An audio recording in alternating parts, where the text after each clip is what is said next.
Something talked about on the floor, mentioned a little bit on the floor as we record this on Thursday, regarding some of the rules that the Board of Healing Arts is required to pass or required to follow rather, based on some legislation and some guidance given by the legislature, and there seems to be a miscommunication, as it were, between the two entities. Right, that was very surprising to me, although not surprising that it has occurred because we've recently run into a similar issue. I'm on the JCAR committee, and that's the committee that imposes rules and looks at the different implementation of some of the policy that what we've been working on for months has been, the marijuana policy that was passed. It is up to those rules then that govern what was passed at the ballot come through our committee.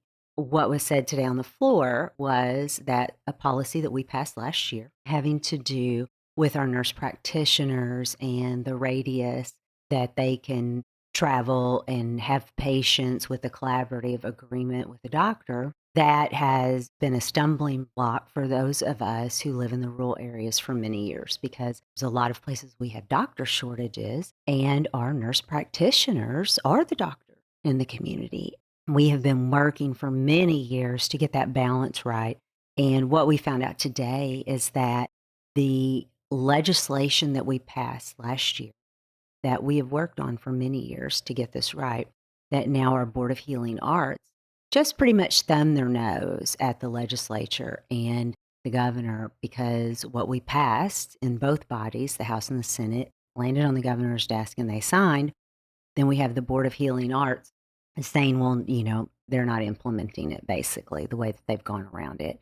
And then also on the marijuana laws, what we found in committee was that we had some folks in the department that is over the marijuana process just denying folks, and for different reasons. It hasn't been clear and concise and across the board. Honestly, when it comes to our boards and commissions, for them to really go around the law and our departments to go around the law, basically just be, bureaucrats deciding what needs to happen, that's a problem. We are certainly going to address that. This is the beginning of session, so bills have not gotten through committee. They're just now getting assigned to committee. I'm glad that this was brought up early because we are absolutely going to figure out what our problem is with this and get it fixed. These are the reasons that we all despise government, right? And government just kind of does what they want to do and they go away from the founding fathers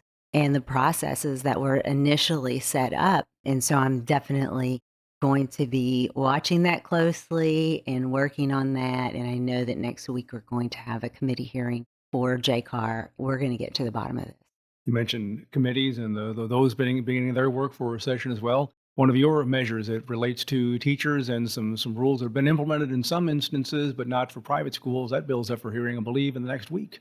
Yes, and I'm very excited about that. So my first bill is being heard next week, and that is the policy that I'm proposing that includes private schools in the current statutes, which require public schools to disclose when giving a reference for a teacher or someone who has worked in their school system if they were let go for any type of sexual misconduct with children.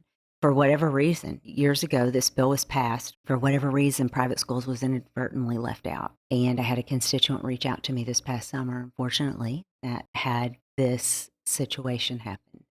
A teacher in the private school, there had been some sexual misconduct, and then through the court proceeding, she found out that this teacher had been let go previously from another school, and that had not been disclosed. We definitely need to get this fixed, put in as quick as possible. And this year, the majority of my legislation is aimed at protecting women and children, and that is what we are going to do. We have got some serious holes in our system. This is just one of them, and I hate to find out the way that I did, and this family has gone through what they have, but definitely want to get this fixed and prevent any other children from having this happen to them.